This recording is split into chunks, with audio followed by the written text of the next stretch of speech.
Hey, if you're new to the channel, my name's Tim Buell. I'm a drummer living here in Nashville, Tennessee. And today we have an interview with Mark Guiliana. Mark is an incredible drummer. You can see on the screen here all the people he's played for. And this conversation really centers around improvisation. Can you practice improvising, or is it just something that you do and you have to learn it through just doing it? We talk about how to find your own voice on the drums. You know, people have this problem of they learn a transcription or they go to YouTube and learn this fill or this groove, and their drum teacher gives them this lesson thing and they learn it and they work on it and they can play it and they get the coordination, but it doesn't ever quite feel like you find your own voice on the drums. It doesn't feel like that whatever thing that you learned shows up naturally in your playing. And that's exactly what we talk about today. So I'm gonna get out of the way, and here's my conversation with Mark Guiliana. You know, it's interesting that you just used the word that I think comes to mind the most when I think about you as a musician. You said exploration.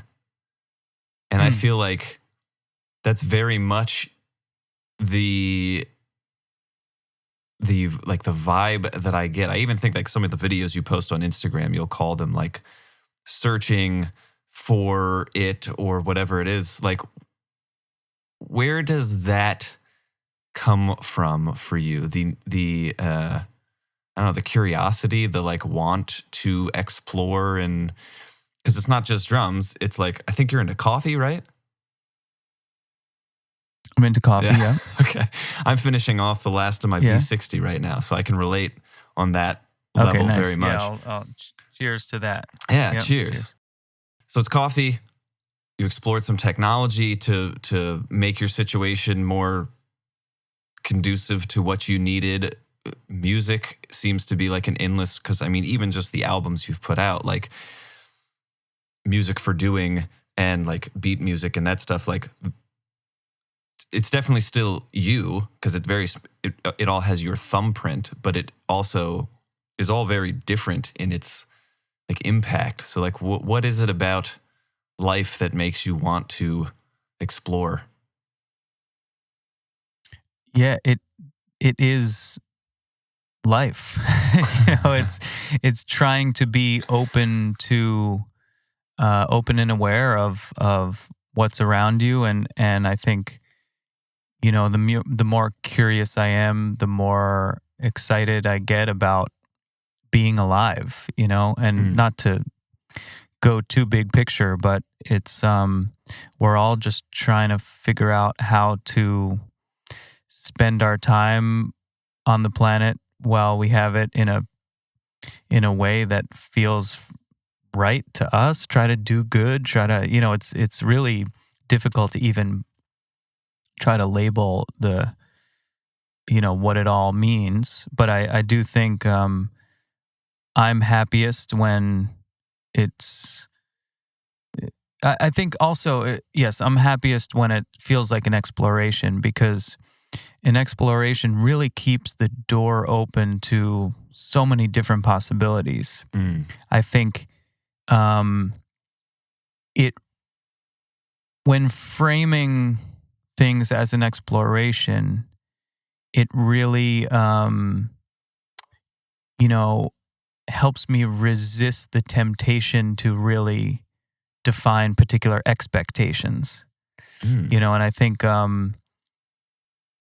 when the stronger expectations get, you know, the more vulnerable you become to those not being met and therefore being disappointed. Yeah. You know, so it's not, you know, expectations can be healthy and can be productive, but in a creative sense, you know, I think sometimes they can impede the creativity, get in the way a little bit of you know, really discovering what it is you're trying to say. And, you know, for me, and in the most materialistic sense, in the scariest way, I think, is if you make art with the expectations of how it'll be received. Like you cater the art to a particular desired reception. Yeah. You know what I mean? Yeah. that is a foolproof way to take yourself off your own true path, Yeah. because you're now catering to not only other people's expectations, but what you assume their expectations to be, which is also pretty dangerous. So, yeah, I mean, for me, an exploration keeps things there. It introduces a bit of levity, and hey, I don't know what I'm looking for. I'm just looking. And then it's, if you find something, you celebrate that. If you don't, you celebrate that. You're like, yeah, because it's more about the act of the search rather than exactly where you land. you know? So I think what draws me to that specifically in the people I see it in is like, so I have like depression and anxiety, and I go to counseling. And one of the things we work through a lot is like, there are certain things in my life that I view as just like, it's a thing I got to do, or it's a thing that I get to do. And it is maybe difficult, but it's one of those things. And then there are other things that I assign, kind of like you're saying, like, oh, it was supposed to be this. It's now this. This is a challenge. This is something that's causing me anxiety. This is all these things. When really, if you reframe it and think about like what you have control over, what you don't have control over, and how like honestly in most of things in life we don't have, we have way less control than we think and we want. Like this framing of an exploration, like you said, removes the expectation of like, well, I could have done this, or I should have done this, or it would have been better if it was this, because all of that stuff gets in the way of what's happening. And that's, it's one of those things that I see it in other people, and I have like students that I tell, but then for myself, it's very difficult to walk myself. Oh, but yeah. Musically, Yeah, I'm always telling exactly. people like one of the, like, it seems like you've spent some time pursuing some kind of like mindfulness or something. Is that accurate or not? Yeah, I mean, certainly I've done lots of reading and self-exploration for sure. And, it's tricky because nowadays it feels like kind of trendy to behave in particular ways. But I really do resonate with a lot of the teachings, and nothing too dogmatic. It's all like really kind of common sense. It's almost like,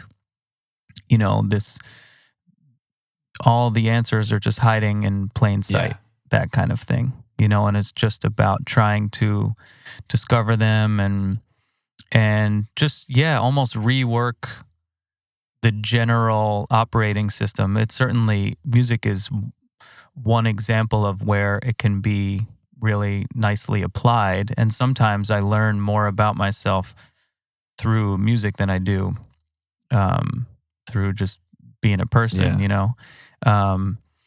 But yeah, I mean, certainly it's an important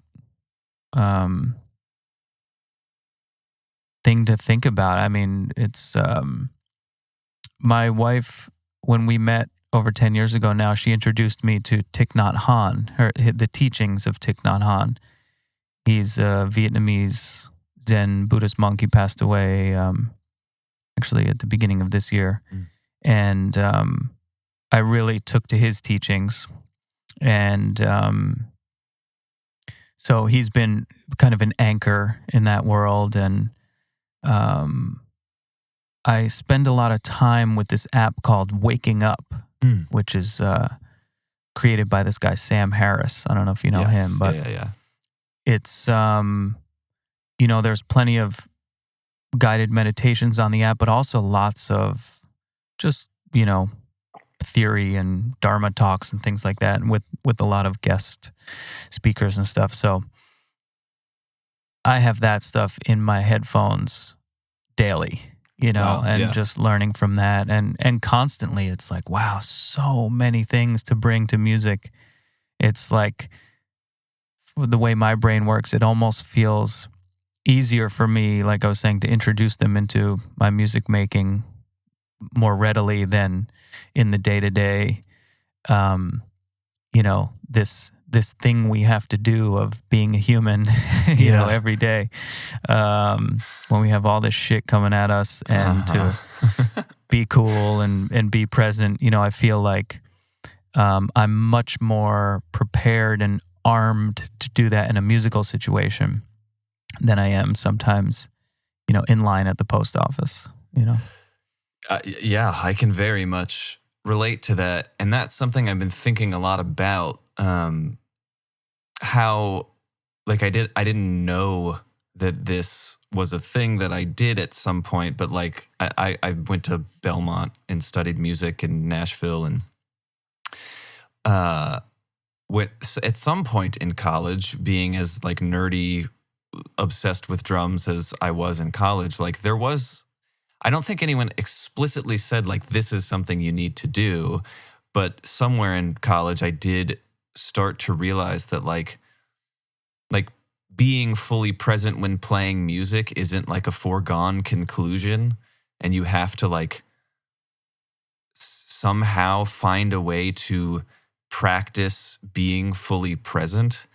And that's something more and more I'm realizing. Like I'll go to shows in Nashville, and you'll be watching a performance and you'll be thinking, man, no one's playing like wrong notes necessarily.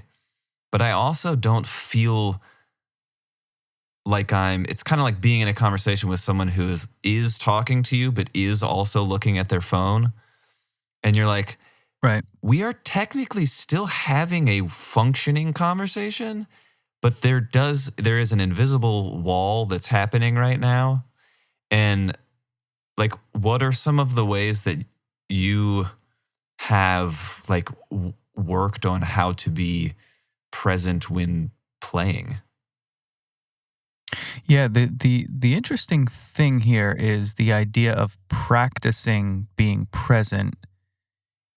You can kind of just, I to me, like being present, the most obvious representation of in music for that, or the most obvious need, is when you're improvising. Mm-hmm. Now, of course, we'll bring it back to playing parts as well, because you need to bring that present moment with you to any choice you're making. But to me, it really came to my attention in an obvious way in improvised situations. Yeah. And to me, it's kind of a similar thing. Can you practice improvising? I'm not sure. I think you just improvise. You know, can you practice being present? You just be present. Yeah. You know, and I think sometimes, and I know it's semantics. Well, it is and it isn't, though. Yeah, but the idea of more so, you can practice tools to help you be present. You can practice tools to help you improvise. But the act of improvising is the act of improvising. You don't practice it, you do it. Yeah. You know, so that's kind of how I feel about being present. You can, and there are so many things that add up to that. Again, most things in life are taking us out of the moment. Yeah. Something as simple as I forgot to eat breakfast and my belly hurts. Okay, I can't be present. That is taking me out of this moment. My attention is somewhere else. You know, I jammed my toe on the bed frame in the middle of the night last night. Now it's fucking with my bass drum pedal technique, or any of these things. It's like, you know, there's many kind of just surface level things that can chip away at that don't encourage us to be present. They're pulling at our attention at all times.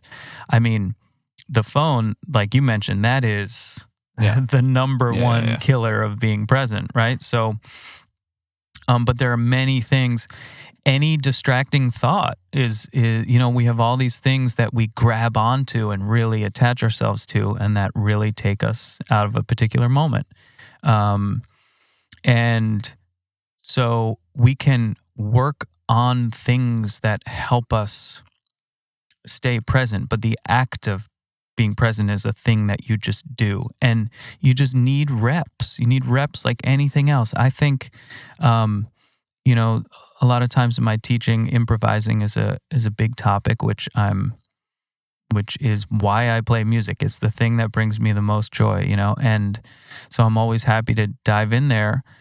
But from time to time, it'll be like, hey, I want to get more comfortable improvising. It's like, okay, well, how often do you give yourself a chance to just simply improvise? And sometimes the answer is, oh, I didn't think I was allowed to. I just assume that I can't do it, so I need to learn all this stuff before I can do it. But it's actually the doing of it that will really start to give you access to that kind of expression. So I really think sometimes the best way to, I know I'm steering it more to improvising, but to me it's a very similar topic. Absolutely. It's just sit down and make some noise and see what happens, and just really try to quiet that voice of, oh, this sucks, that was cool, I should do that again, oh, what am I doing, this isn't music, all these things.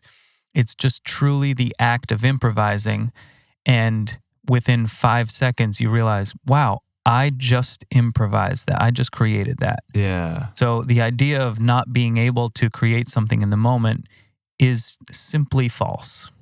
It just is, right? So that's the first thing. So a lot of the times, this idea of I can't be present, I'm so distracted, I'm so this, like truly just, you know, within one in-breath, you're like, whoa, I think all I was thinking about was that in-breath. That felt good. Okay, cool. So it's this fleeting moment, but at the very least, you're just reminding yourself that you're capable of it. Yeah. You know, and it's trying to encourage this more optimistic, you know, headspace from which you can then, you know, try to cultivate and live in longer and longer. Yeah. That makes sense? Totally. So I recently read, and I can't ever get the title right, Being Aware of Being Aware by Rupert Spira. And it's cool. about mindfulness. And one of the things he says is like, you know, you at all times, you know, we assign like that we're aging or we're this or we're that, or if you're playing music, you're thinking like I'm good or I'm bad or whatever. But like his whole point is at all times, without doing anything, there is a voice from somewhere that is just aware of all of it, that is neutral, that is just there. And it doesn't get older. That's why we feel like, you know, even though we're 45, we still feel like we're 18 sometimes, because we don't feel like that mindful awareness has ever aged or whatever. And he says like there are all these teachers that talk about how to, like you're saying, like how to practice awareness or this and that and all these methods. And he's like, in reality, like we just are aware. And then we add a bunch of things on top of it. So a lot of what you were saying kind of reminded me of that. And by the way, in the book, he does a much better job at describing it than I do. But I think that one of the things that I, again, in college started doing was like, I would always at the end of a practice session, leave time to just, like you were saying, just like hit drums, cymbals, make noise and like see what happens. And it is interesting. There are so many people that live in, I'm practicing exercises or I'm learning this song or I'm doing this, but there isn't a time where they just go, let me. And I think the biggest thing for me, like the practical step I've tried to hand people to help like foster some kind of being present, improvisation, developing your own voice, whatever you want to call it, is like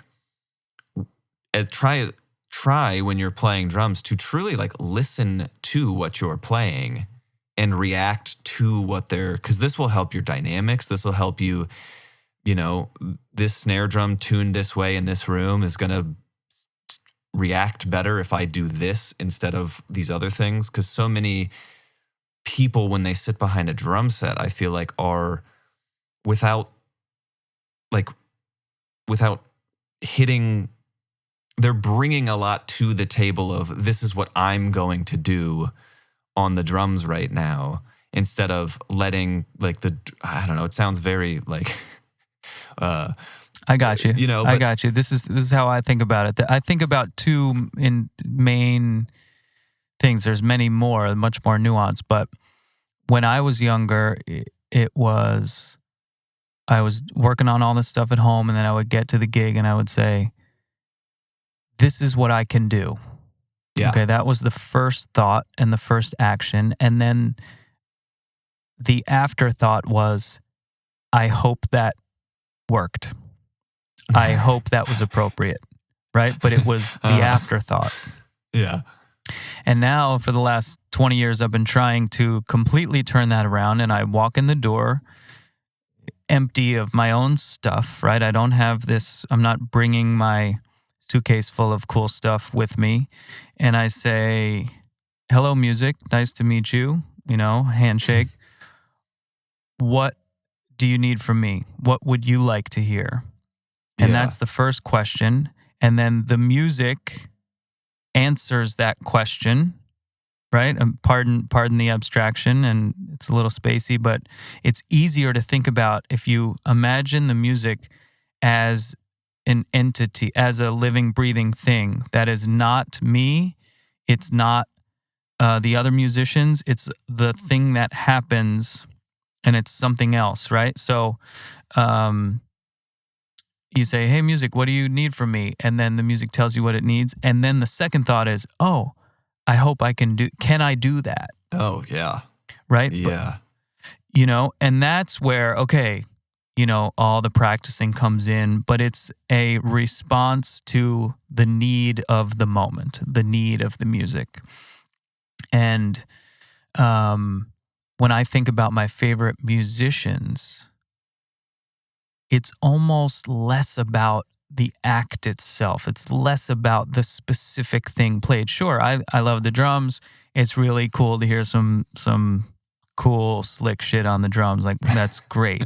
I have that part of my brain. But for me, that's only answering the second question. And the idea of the first question being answered so masterfully, or asked so masterfully, and being able to receive the information of what's needed in that moment, to have the openness and awareness of what the best choice would be, to me, that's way more exciting than the choice itself.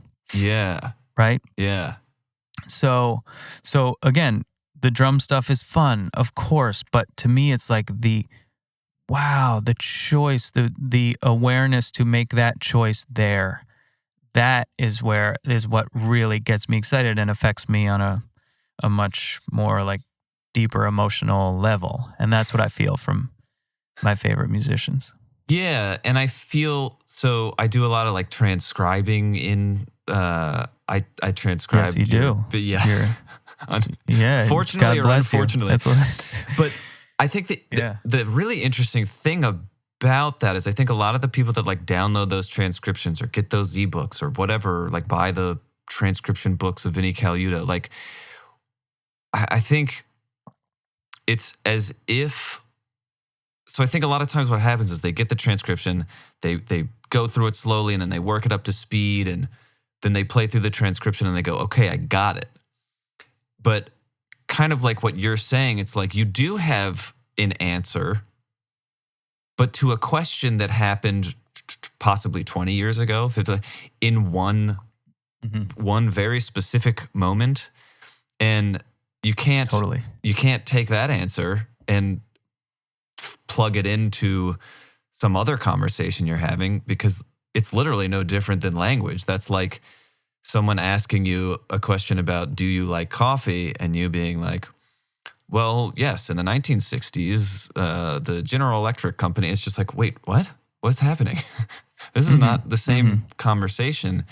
And so I guess a question I have for you is, So you have a lot of people that will take a transcription, will take an exercise, a fill that they pick up from YouTube somewhere, and work it up, get it, put their metronome on, get it up to speed, do whatever. But then they'll have this problem of, well, okay, I've practiced all this stuff, but none of it shows up in my playing. How can people bridge this gap between in the practice room it's this and that and the other thing, but never really musically shows up anywhere? To me,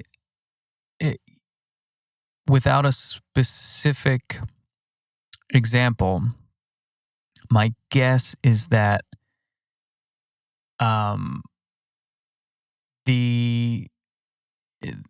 that person is just way too zoomed in, and dealing with too much of the specific nature of the transcription.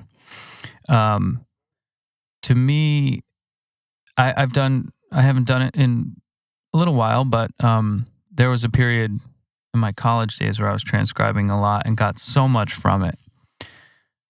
But really, for me, the whole thing was getting it onto the page, and I felt like I was done then. I never really was motivated to get it to the drums because, to be honest, as silly as this may sound, if I start to learn how to play this thing and then I can actually play it, guess what?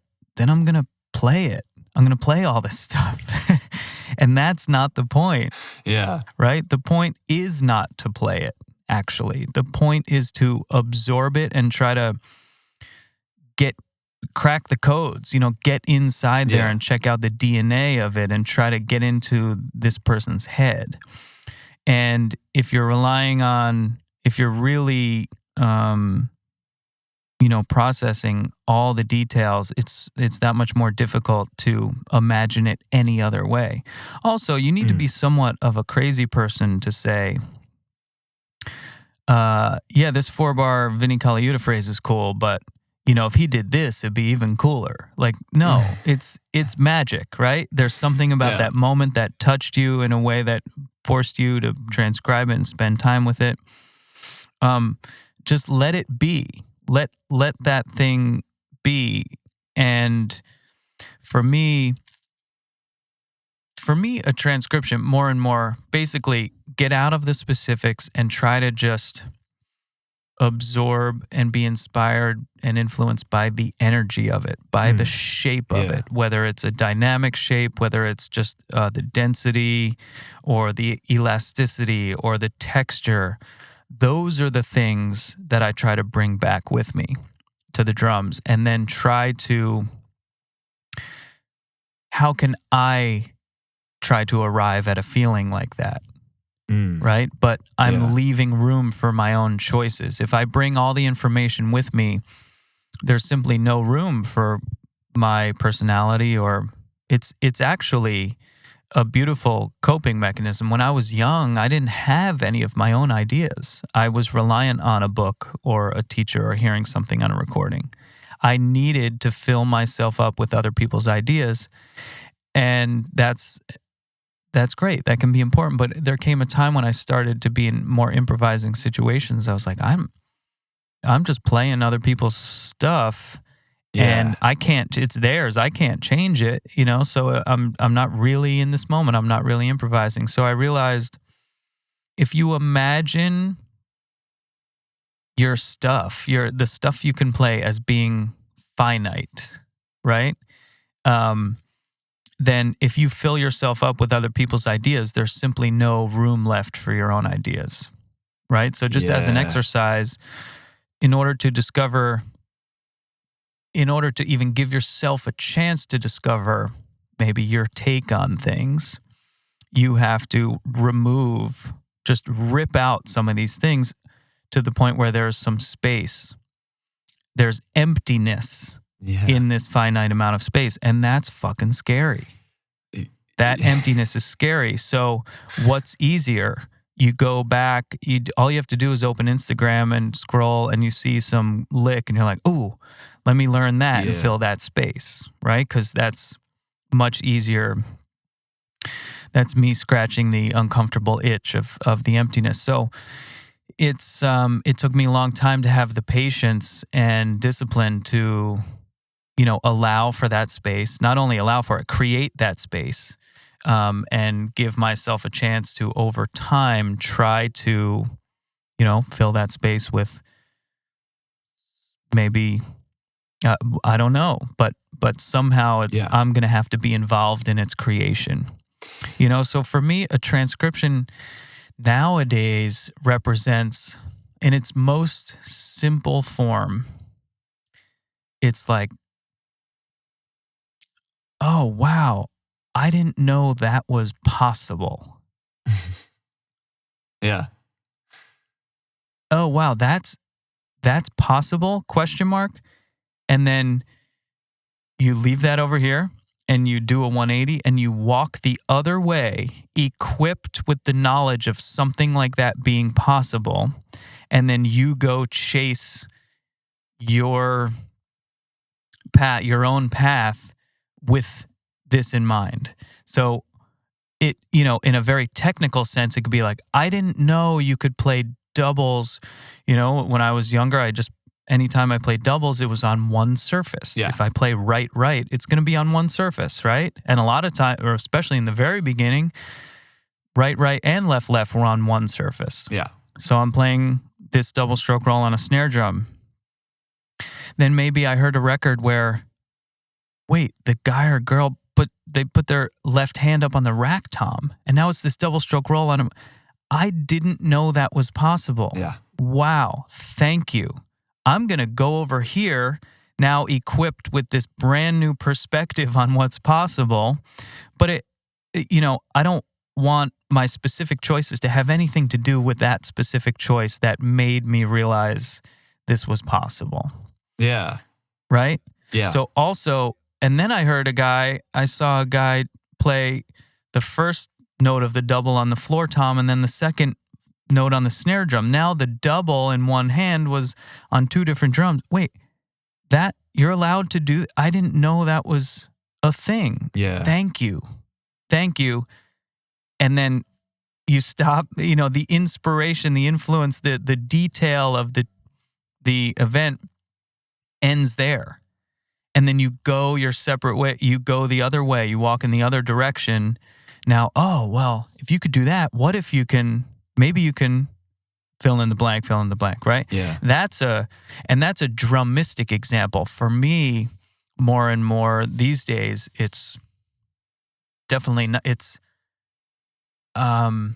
there's a particular energy in the way someone's playing. There's a particular, again, these are very abstract terms that words kind of fail, but, an elevated spirit in the way someone plays. Mm-hmm. And it's almost like, wow, I hadn't felt that before. How can I taste that in my own music making? Because you can't transcribe that. So there isn't this clear roadmap. And we know if we followed someone else's roadmap, it's not going to work for us because we have to find our own direction. So it's a lot more of collecting these like experiences and collecting these things that make you feel a particular way. And to me, the inspiration is to find a way to include those big picture things in my own expression. Yeah. And what it's allowed me to do is take, more and more take inspiration from non-drum set elements. At first it was still very much rhythmic and percussion, like maybe tabla. Oh, I want to bring that spirit to the drum set. But it was still like quite similar enough to like just kind of plop it onto the drums in a slightly clumsy way. But it's like, yeah, that's kind of representative of that. But then what if it's, I want to you know, the way this John Coltrane solo, the spirit of this John Coltrane solo, how can I, you know, try to play from that kind of place? Yeah. You know, there won't be any quantifiable, you know, music data that will get you there. So it's really chasing that big picture feeling and being forced to navigate your own way. And along the way, you'll hopefully learn a lot about yourself and your musicianship. Yeah. I like what you said about being too zoomed in. I feel like that is, and I think, honestly, I blame like higher education a little bit, musically speaking, for that kind of thing, where it's like the assignment it's no wonder people are struggling with this, because the assignment every week was learn this 12-bar transcription. The assignment wasn't like, hey, learn the 12-bar transcription and then take some kind of inspiration from it, and next week come back with like, show me that you have internalized it and made it your own somehow. Like, that was never the assignment, because that's way harder to grade on a rubric than, did you play the 12 bars and was it mostly correct? Okay, cool. Like, let's do a new thing next week. And I think the thing that, it's so weird to be the person that is like putting out all these transcriptions, because like I almost need to like start adding a disclaimer at the front of everything I do of like, hey, by the way, please don't learn every note of this, because what a colossal waste of time. Like, learn it with great humility. Learn it with some levity. Learn it if someone feels inspired to really get in there, great. But you gotta also have the ability to get out of there.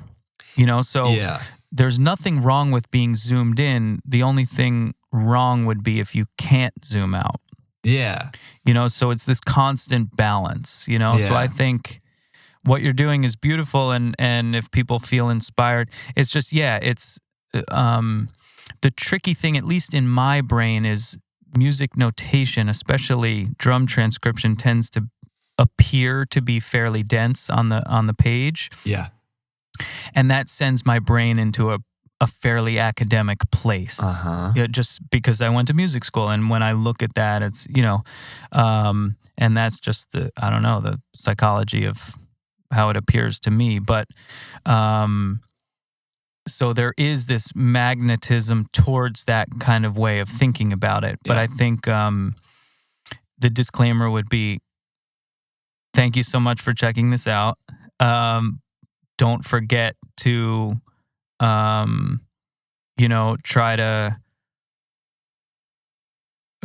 because there is a value in, I remember hearing, sorry, I'm cutting myself off.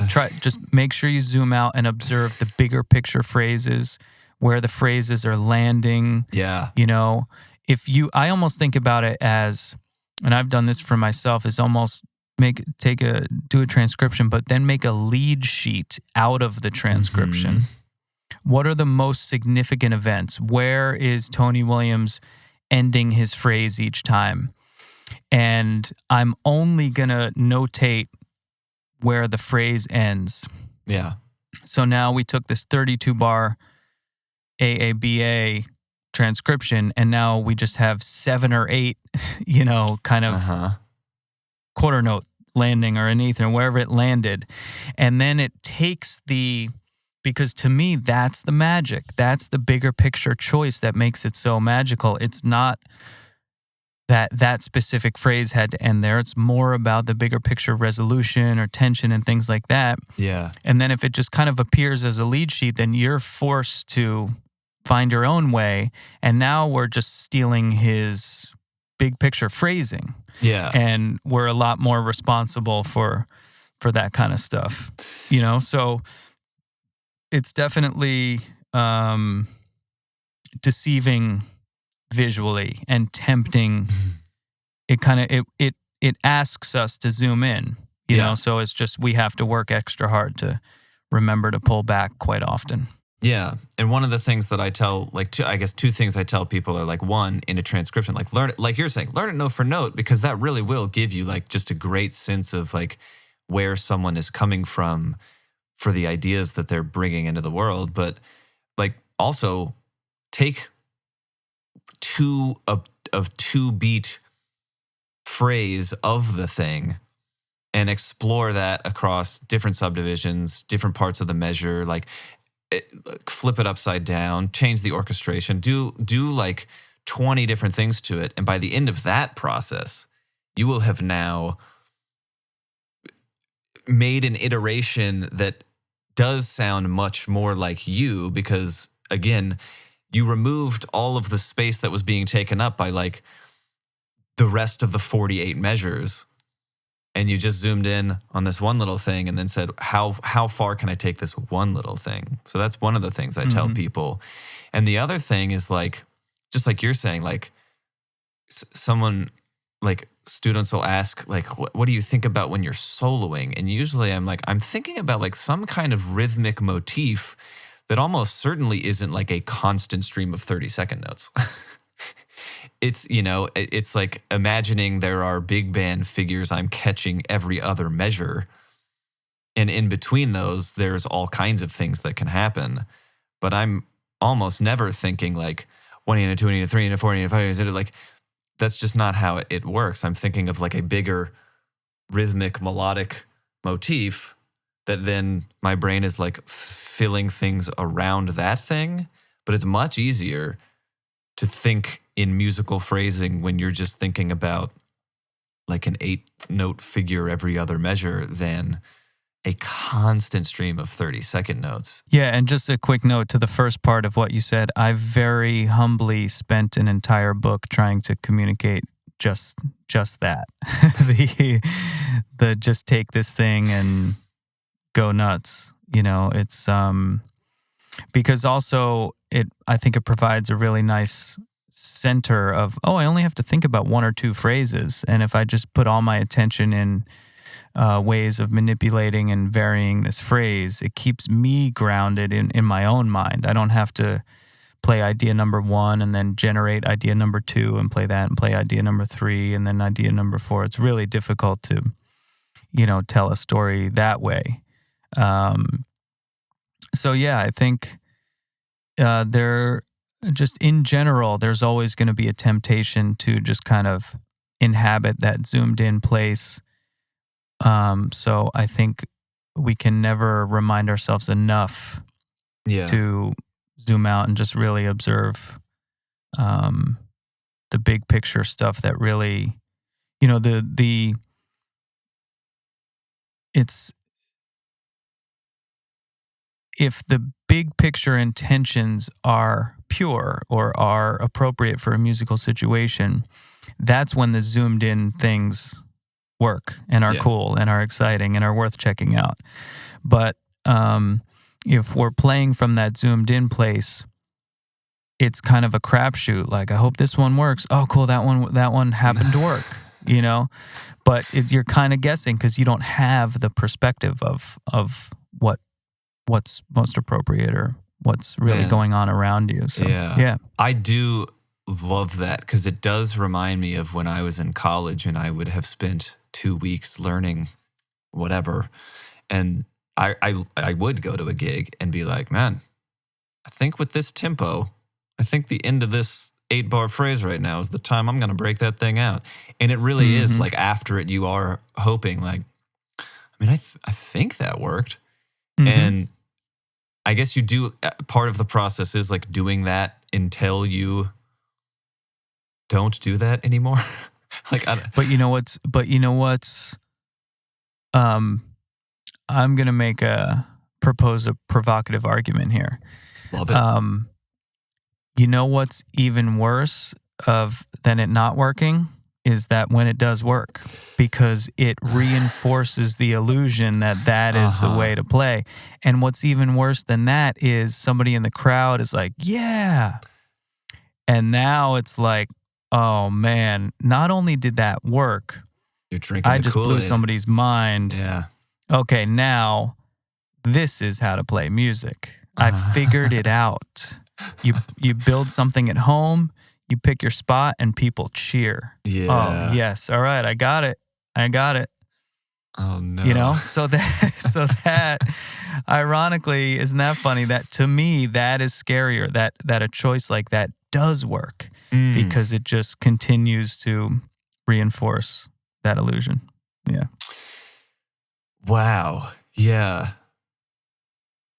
Yeah, and I can think of time. I mean, I guess the way that I got the like saving grace for me for stuff like that was like in college. I played a ton of gigs with a bass player who would just like after shows be like, I mean, yeah, but it didn't feel good, or like, I mean, yeah, but like this person was taking a keys solo and you like stepped all over it. Like it like fit in that like 3 beats that you did it, but like I don't think it was the right choice. And then it's like I had enough of those instances, I guess, where I was like, maybe this isn't the way to do it.